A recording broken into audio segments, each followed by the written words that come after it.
et bienvenue à nouveau sur ce nouveau tuto de VSB Synergie. Cette fois-ci, nous allons vous parler de la notion de félicitation, de comment recadrer un collaborateur.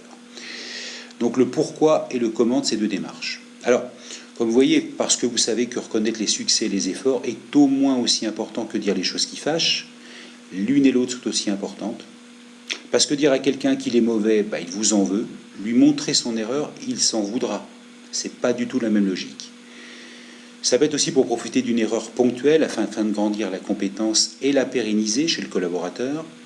Et puis bien évidemment, c'est pour ne pas avoir à refaire en permanence, à recadrer en permanence sur les mêmes problématiques. Alors, Véronique, on démarre sur le contexte. Effectivement, vous voyez que féliciter, recadrer, c'est véritablement deux actes de management prépondérants.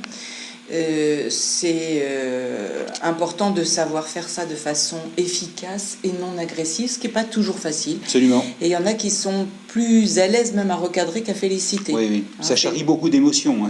Exactement. Donc, vous aimeriez peut-être aussi instaurer une relation plus apaisée avec vos N-1, donc vos collaborateurs, pouvoir créer des ambiances quand même plus agréables et rester dans une logique donc d'assertivité dans votre communication. On a déjà abordé ces notions-là. Donc, ce qui est intéressant, c'est de voir comment vous y prendre pour à la fois affirmer votre autorité, c'est nécessaire, mais préserver la relation, ou tout au moins tout en préservant la relation. Voilà. C'est un élément important. Alors, voyons comment s'y prendre.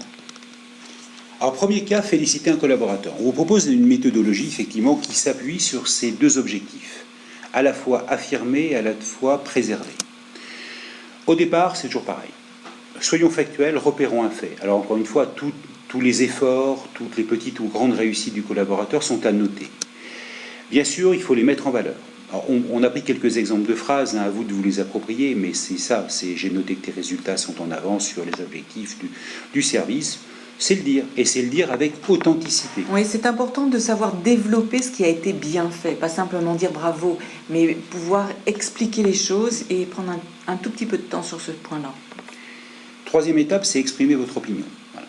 Vous avez une opinion positive, il faut le dire, c'est important, ça concourt aux besoins de reconnaissance. Oui, et du coup, ça permet de développer aussi les effets que ça a sur le manager, mais sur le collaborateur, et puis aussi les effets de cette action positive, l'impact que cela a peut-être pour l'entreprise ou pour l'équipe. Et sur la motivation des équipes. Il y a le quatrième point qui est peut-être le plus important selon nous, c'est à un moment donné, lâchez la parole, faites exprimer votre collaborateur. D'accord ? Pourquoi ? Parce qu'on est dans une logique d'amélioration continue. C'est important de lui demander comment il s'y est pris, quelles ont été ses difficultés, ses contraintes, tout simplement pour valoriser les efforts consentis ou les résultats obtenus.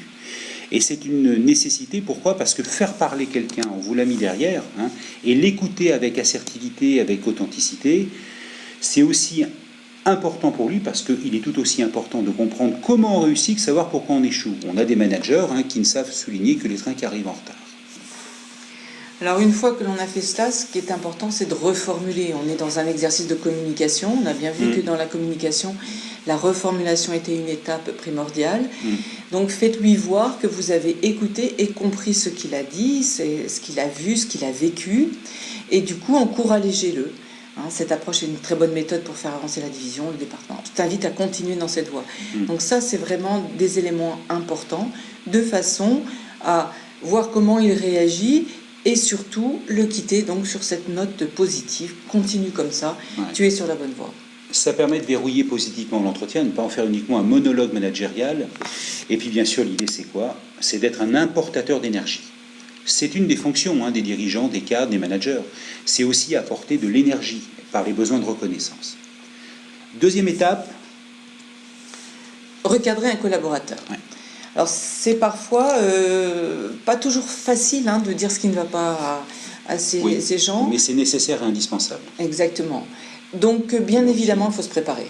Il faut se préparer, rassembler les faits, rien que les faits, et puis prendre rendez-vous avec son collaborateur. C'est plus formel comme entretien. Donc, on démarre l'entretien en lui expliquant de quoi il s'agit. Je disais aborder avec toi tel incident, lui souligner que vous avez conscience de ses points positifs, de ce qu'il fait de bien, mais que là, il y a une difficulté, quand vous trouvez une solution. Et ça, c'est l'élément important, voilà. C'est qu'on n'est pas simplement pour sanctionner, c'est que maintenant, il faut trouver une solution pour en sortir. Une solution, c'est un accord, c'est un compromis, ou une solution complète. Donc, important dans la présentation de la situation, c'est de présenter les faits, et partir de choses qui soient concrètes, chiffrées ou précises. Et à 3 niveaux, sur vous, bien sûr, sur l'équipe, sur l'entreprise. Voilà, quelles ont été les conséquences ou les points importants. Et du coup, derrière, lui donner la parole pour voir, lui, comment il voit les choses. Vous avez donné votre point de vue, mais voir s'il a conscience de ce qui se passe. Alors, vérifier son état d'esprit. Effectivement, il faut, comme disait Véronique, qu'il ait conscience de quelque chose. À partir du moment où on a une conscience d'une erreur, d'un dysfonctionnement, on est capable de le recadrer, d'accord ? Alors, il ne faut pas le surdimensionner, simplement, mais l'idée, c'est effectivement de trouver une solution à ce genre de dysfonctionnement. Ensuite, vient le temps de la décision. Quelle décision, quel accord, quelle transaction allez-vous choisir pour que cela ne se reproduise plus ? On verrouille l'accord ou la décision avec lui parce qu'il y a un engagement qui va s'opérer et qui va changer les paramètres des choses. On conclut. Toujours, effectivement, quand on recadre, ne jamais perdre de vue que nos collaborateurs font aussi des choses positives dans leur travail, réaffirmer sa confiance afin qu'on ne détruise pas la motivation qui est en lui, et puis, effectivement, dire qu'on est satisfait d'avoir pu trouver une solution quantifiable, mesurable pour travailler. On normalise les relations, d'accord ? On peut attendre quelques heures, quelques jours, ça dépend à quel timing on le voit. L'incident est clos, on n'a pas à y revenir normalement. Et donc, soyez un exportateur d'angoisse, et ça c'est un élément important.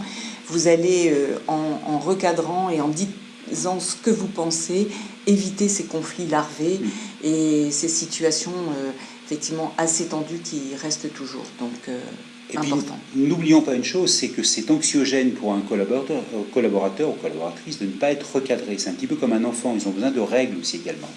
Et un manager qui n'intervient pas sur ces paramètres-là, c'est un manager qui laisse dériver les choses sans règle du jeu, un peu à l'aveugle. Donc en conclusion, important de voir qu'une félicitation s'opère à chaud. Agissez tout de suite pour pouvoir montrer votre satisfaction. Par contre, un recadrage s'opère plutôt à froid. C'est plus formel, il faut le préparer. On a dit tout à l'heure, prenez rendez-vous avec lui, prenez bien la mesure des choses et préparez bien votre discours, c'est important. Mais de toute façon, les deux participent à ce besoin de reconnaissance qu'ont toute personne. Absolument. Et c'est toujours un élément véritablement de motivation.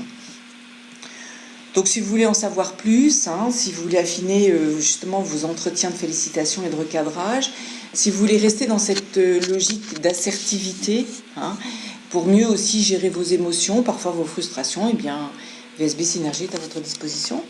Retrouvez-nous sur notre site. Merci, à très bientôt.